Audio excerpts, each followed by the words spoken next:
సింగరేణి బొగ్గు గనుల్లో గుర్తింపు కార్మిక సంఘం హోదా కోసం జరుగుతున్న ఎన్నికల పోలింగ్ ఉత్కంఠ రేపుతోంది.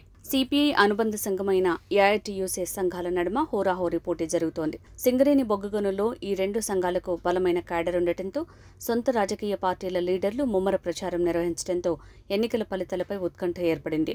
మరోవైపు బీఆర్ఎస్ అనుబంధ తెలంగాణ బొగ్గు గని కార్మిక సంఘం పోలింగ్కు సరిగ్గా 12 గంటల ముందు కాడి వదిలేసింది. మంగళవారం రాత్రి ఏరియా కమిటీలు ఎక్కడికక్కడ ప్రత్యేక సమావేశాలు పెట్టుకుని ఏఐటీయూసీ యూనియన్ కు మద్దతు తెలుపుతూ తీర్మానాలు చేయడం దిగ్భ్రాంతికి గురిచేసింది. సింగరేణి గుర్తింపు సంఘం ఎన్నికల పోలింగ్ ముమ్మరంగా జరుగుతుండటంతో ఉత్కంఠ నెలకొంది.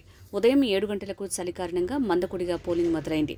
సాయంత్రం 5 గంటల వరకు పోలింగ్ జరగనుండటంతో కార్మికులు నిదానంగా పోలింగ్ కేంద్రాలకు తరలివస్తున్నారు. అయితే ఉదయం 6 గంటలకే పోలింగ్ కేంద్రాలకు చేరుకున్న ప్రధాన కార్మిక సంఘాల ప్రతినిధులు ముందుగా తమ ఓటు హక్కును వినియోగించుకున్నారు. మొత్తం 11 డివిజన్లలో సాయంత్రం 5 గంటల వరకు పోలింగ్ జరగనుంది. సింగరేణి గుర్తింపు సంఘం ఎన్నికల్లో మొత్తం 13 కార్మిక సంఘాలు బరిలో ఉన్నాయి. సింగరేణి బొగ్గు గనులు విస్తరించి ఉన్న ఖమ్మం, భద్రాద్రి కొత్తగూడెం జిల్లాలతో పాటు పెద్దపల్లి, మంచిర్యాల, భూపాలపల్లి, కుమ్రం భీం, ఆసిఫాబాద్ జిల్లాల్లో పోలింగ్ జరుగుతోంది. మొత్తం 39,775 మంది కార్మికులు తమ ఓటు హక్కును వినియోగించుకోనున్నారు. సింగరేణి కార్మిక గుర్తింపు సంఘం ఎన్నికల కోసం మొత్తం 84 పోలింగ్ కేంద్రాలు ఏర్పాటు చేశారు. అలాగే 700 మంది పోలింగ్ సిబ్బంది పాల్గొంటున్నారు. సాయంత్రం 5 గంటల వరకు క్యూ లైన్లలో నిలిచిన వారందరికీ ఓటు హక్కు ఉపయోగించుకునే అవకాశం ఉంటుంది. పోలింగ్ ముగిసిన వెంటనే బ్యాలెట్ బాక్సులను ఓట్ల లెక్కింపు కేంద్రాలకు తరలిస్తారు. ఎన్నికల బరిలో నిలిచిన అన్ని సంఘాల ప్రతినిధుల సమక్షంలో రాత్రి 7 గంటలకు ఓట్ల లెక్కింపు మొదలు పెడతారు. ఓట్ల లెక్కింపు పూర్తయిన తర్వాత ఫలితాలు ప్రకటిస్తామని సింగరేణి ఎన్నికల అధికారి శ్రీనివాసులు చెప్పారు.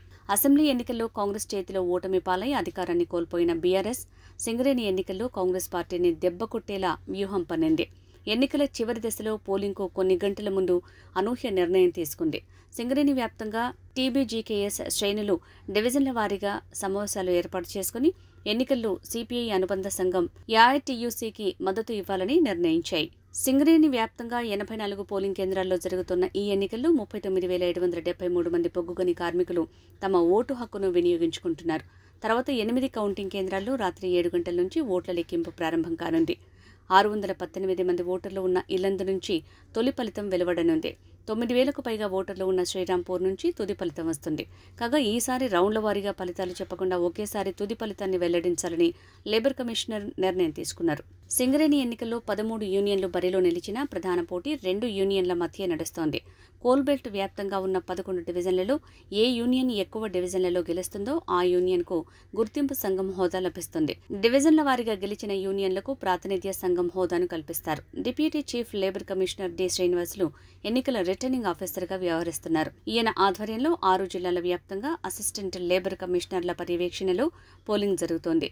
గతంలో గుర్తింపు కార్మిక సంఘాలుగా వ్యవహరించిన ఐఎన్టీయూసీ, ఏఐటీయూసీ యూనియన్ల మధ్యనే ప్రధాన పోటీ కనిపిస్తోంది. ఈ 2 యూనియన్లకు మొదటి నుంచి బలమైన క్యాడర్ ఉంది. దీనికి తోడు ఐఎన్టీయూసీకి టీఎన్టీయూసీ యూనియన్ మద్దతు ప్రకటించింది.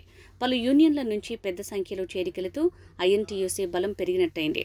అధికార కాంగ్రెస్ పార్టీకి చెందిన కోల్బెల్ట్ ఏరియా మంత్రులు, ఎమ్మెల్యేల బలం కూడా ఐఎన్టీయూసీకి తోడైంది. మరోవైపు సింగరేణిలో 10 ఏళ్లు తిరుగులేని ఆధిపత్యం చెలాయించిన బీఆర్ఎస్ అనుబంధ టీబీజీకేఎస్ సంఘం ఎన్నికల బరిలో నిలిచినప్పటికీ పోలింగ్ జరగడానికి సరిగ్గా 12 గంటల ముందు కీలక నిర్ణయం తీసుకుంది. మంగళవారం రాత్రి ఏరియాల కమిటీలు ప్రత్యేక మీటింగ్లు పెట్టుకుని ఏఐటీయూసీ యూనియన్కు మద్దతు తెలుపుతూ తీర్మానాలు చేశాయి. బీఆర్ఎస్ హైకమాండ్ తీరుకు నిరసనగా టీబీజీకేఎస్ అగ్రనేతలు బి వెంకట్రావు, మిర్యాల రాజిరెడ్డి, కెంగర్ల మల్లయ్య తమ పదవులకు రాజీనామా చేయడంతో టీబీజీకేఎస్ పరిస్థితి గందరగోళంగా మారింది. పార్టీ హైకమాండ్ సూచన మేరకు ఏఐటీయూసీకి మద్దతుగా తీర్మానాలు చేశాయి. కీలక నేతల రాజీనామా తర్వాత పెద్ద సంఖ్యలో క్యాడర్ ఇతర యూనియన్లలో చేరిపోయింది. టీబీజీకేఎస్ పోటీ చేస్తుందని, ఆత్మసాక్షిగా కార్మికులు ఓటు వేయాలని ఆ యూనియన్ గౌరవ అధ్యక్షురాలిగా కవిత ప్రకటించి చేతులు దులుపుకున్నారు. ఎక్కడా ప్రచార కార్యక్రమాలు నిర్వహించకపోవడంతో బొగ్గు గనులపై కనీసం గులాబీ జెండాలను కూడా కట్టలేని స్థితికి ఆ యూనియన్ దిగజారింది.